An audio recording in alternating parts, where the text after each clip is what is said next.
It was at the end of 1999. A friend introduced me to this new game, Colin McRae Rally.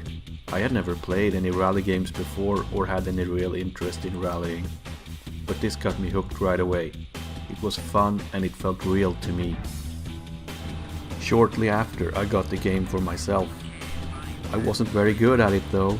My friend had beaten me on the split screen matchups, so I wanted to improve. I get this idea. Maybe if I watch some real rallying with the pros, they can probably teach me a thing or two. We are now in January 2000 and the Monte Carlo rally is just about to start. The timing couldn't have been better. I started watching rallying just as a new season started. I can't say I was instantly hooked by Monte Carlo though. It's a special event, very narrow and sometimes quite slow, and it's very slippery of course. The roads in Colin McRae Rally were much wider, but I was paying a lot of attention to how the drivers tackled the slippery parts, touching the handbrake and sliding around the snow in the hairpins. Jääläikkiä.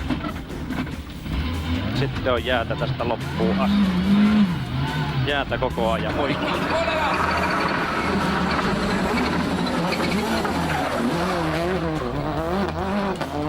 Izquierda 4 fast poco hielo. 40, derecha 2 menos.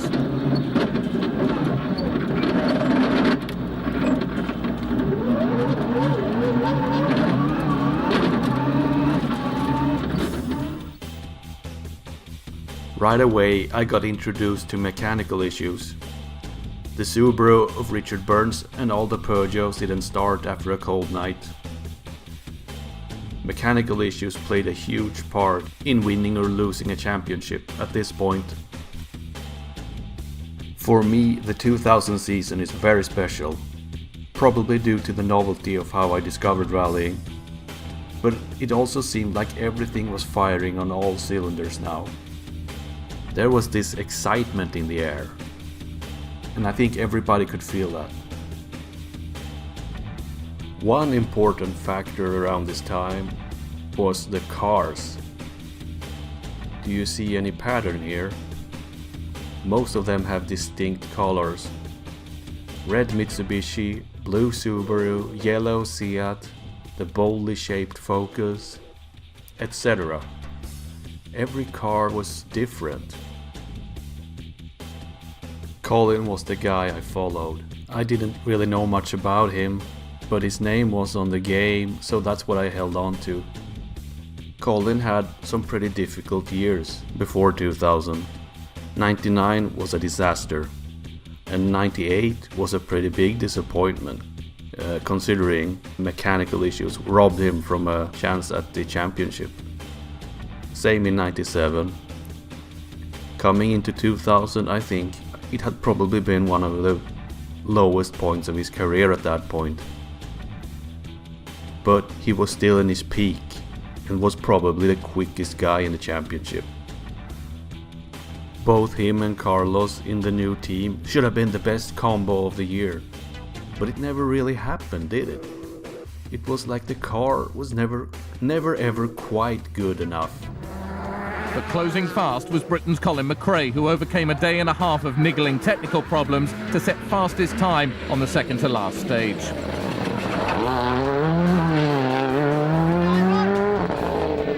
Tightens cat. 50. 6 right minus opens. Into 6 left and 6 right. But Colin was always quick.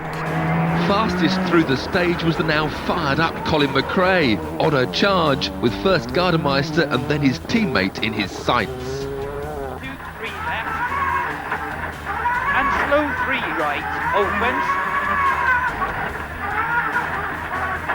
30. But on the final stage, Kankkunen was handed a belated Christmas present, Colin McRae's third place. McRae's face said it all. The year 2000 had started as 1999 had finished on a low. As the mechanics packed their toolkits, there was stunned disbelief at the return of the Colin McRae jinx. Problem is, the Focus was never quite good enough. it never quite had the outright speed, in my opinion. It was good, it was almost good enough, but not quite strong as Peugeot or Subaru. But I would still say that 2000 was the best year for the first generation Focus. It could win on any surface, it had strength on rough rallies, and it even took a victory on Tarmac, and they set competitive times on the Tarmac rallies to come. That would not be the case in 2001 and 2002. The car would struggle a lot on Tarmac. Colin had 7 retirements in 2000. Only 2 of them were his fault. The rest of them were problems with the car. The first one being the Corsica accident.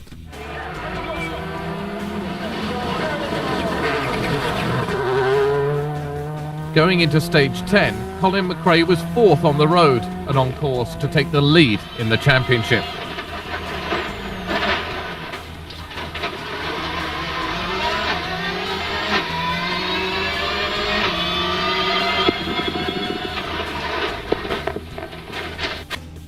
A nasty accident. He was lucky to come out of there alive. His season was over after this one. Nicky Grist was shaken but unhurt. It took 40 agonising minutes to free McRae, who then walked to a waiting stretcher. He was about to move into the lead of the championship, but the accident changed everything, of course. Into San Remo in Italy for round 12, and amazingly, Colin McRae was back in action. How are you feeling?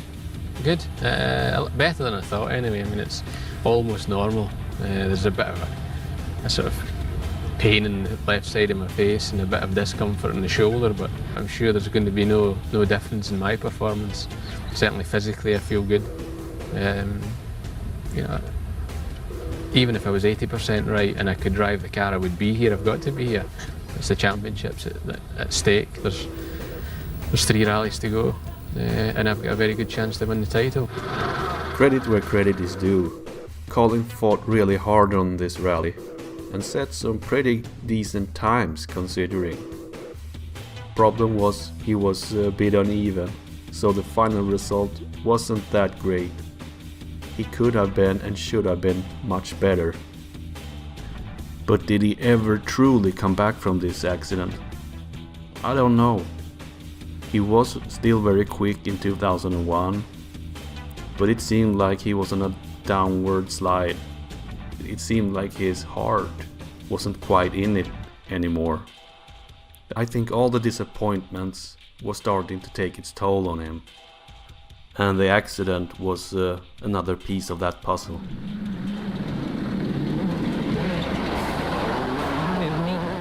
And the second accident happened on Rally GB. And 6 left, opens long. Just had an off. One of few actually this year. His name was written all over this victory. He should have taken it. No question about it.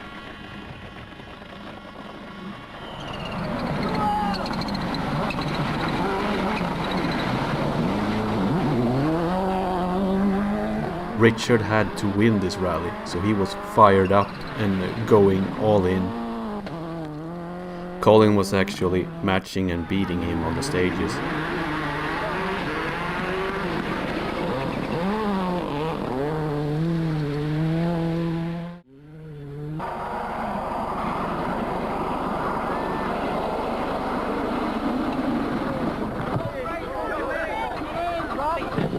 Considering Richard had been the quickest guy all year, I find Colin's performance on this rally very impressive. Sadly, he would never win it again. But yeah, I understood quite quickly why Colin was so popular. It was amazing to see him in action. McRae was still 3rd, 28 seconds behind leader Marcus Grönholm, but only 1 second behind Mäkinen. Opens over crest. into slow 4 right.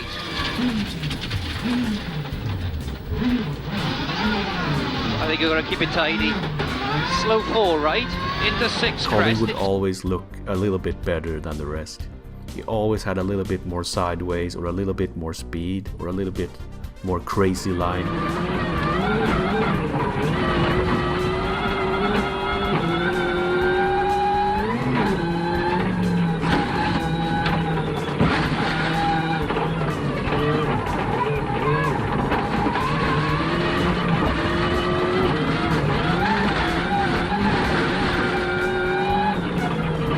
Tell from the onboard camera that he had control over the car. He was relaxed, but still aggressive somehow. It looked right when he drove a car. I wanted to drive like that, both in Colin McRae rally and in real life. It really became like a dream when you watched these top drivers in the World Rally Championship. It would inspire me for many years to come. It was just magic. In a way, I view 2000 as the end of the peak of Colin McRae. I think it was between 95 and 2000 where it really happened for him. And after that it was a downhill slide. If anyone had said to me or anyone else in 2000 that just in a few years he would be one of the worst performers in the championship, at least among the top drivers, and struggle to keep up with his teammates, they would laugh. Nobody would believe you. He had been so consistently quick and impressive. But in just a few years it was all over. From the first half of 2002 he was still considered one of the quickest and best drivers in the championship, until the end of 2003, where he was unemployed. That just blows my mind. I cannot wrap my head around how that could happen. But it did happen. And I think in some ways 2000 was the beginning of the end for him.